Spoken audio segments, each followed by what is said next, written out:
आज म तपाईँहरूलाई जापानको मेन वर्क भिसाको बारेमा जानकारी दिन गइरहेको छु। जुन भिसाको नाम हो engineer slash specialist in humanity slash international service visa. यसलाई गिजिङकोकको भिसा भनिन्छ जापानिजमा। अनि नेपालमा बुझ्ने हो भने ब्याचलर भिसा भनेर एकदम प्रख्यात छ। यो भनेको तपाईँको एउटा प्रोफेसनल वर्क भिसा हो। यसमा 3 वटा कुरा छुट्याएको छ। इन्जिनियरको काम छुट्याएको छ। जस्तै इन्जिनियर भनेको तपाईँको टेक्निकल नलेज भएको, इन्जिनियरिङ फिल्डको मान्छेहरू IT, civil engineer, electrical, mechanical, computer engineer, डिजाइनको काम गर्ने, प्रोग्रामिङ गर्नेहरू भयो। स्पेसलिस्ट इन ह्युमेनिटी भनेको तपाईँको एकाउन्टिङको काम, finance, HR, marketing, business related कामहरू भयो। त्यस्तै इन्टरनेसनल सर्भिसमा तपाईँको ट्रान्सलेटर, इन्टरप्रिटेटर अनि ल्याङ्ग्वेज टिचर या फरेन स्टाफको रूपमा काम गरिन्छ। अनि यो भिसा पाउनको लागि तपाईँलाई मेन रिक्वायरमेन्ट भनेको एजुकेसन क्वालिफिकेसन तपाईँको मिनिमम ब्याचलर डिग्री हुनुपर्यो या त्योभन्दा माथि। अनि डिप्लोमा भएको केसमा तपाईँको 10 वर्षको वर्क एक्सपिरियन्स हुनुपर्यो। यो भिसामा तपाईँको भाषा भनेको जापानिज ल्याङ्ग्वेज, जापानिज भाषा भनेको मिनिमम N3 N2 हुनैपर्छ। बिना N3 को काम पाउन जापानमा धेरै मुस्किल छ यो भिसामा।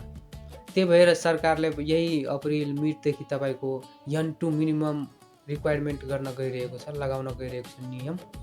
अनि यो भिसाको ड्युरेसन तपाईँको 1 सालको पनि पाउन सकिन्छ, 3 सालको पनि पाउन सकिन्छ या 5 सालको पनि पाउन सकिन्छ यो भिसा। अनि तपाईँको यो भिसामा फ्यामिली ल्याउन मिल्छ मजाले। डिपेन्डेन्ट भिसामा फ्यामिली, वाइफ, हस्बेन्ड या चिल्ड्रेनहरू भयो ल्याउन मिल्छ। यो भिसामा तपाईँले काम चेन्ज गर्न मिल्छ, जति पनि काम चेन्ज गर्न मिल्छ, तर आफ्नै फिल्डमा हुनुपर्यो काम। काम चेन्ज गरेपछि तपाईँले इमिग्रेसनलाई जानकारी दिनुपर्छ। जस्तै यो भिसामा आउनुभयो भने तपाईँले PR पनि पाउन सकिन्छन्। PR पाउने चान्स हुन्छ, तर जेनरल रुल भनेको 10 सालपछि PR पाउने नियम छ। तर 1 देखि 3 सालमा पनि पाउन सकिन्छ। पोइन्ट सिस्टम छ, त्यो धेरै नै गाह्रो छ। अनि तपाईँको यसमा स्टेबल लङ टर्म बस्न मिल्छ, जापानमा काम गर्न मिल्छ। यो भिसाको सेलेरी भनेको इन्ट्री लेभलमा तपाईँको 2 लाख जापानिज येन या 2,10,000 2,20,000 देखि सुरु हुन्छ। त्यसपछि सेलेरी बढ्दै जान्छ तपाईँको। अनि सेलेरी बढेपछि एक्सपिरियन्सको आधारमा सेलेरी दिन्छ यो भिसामा।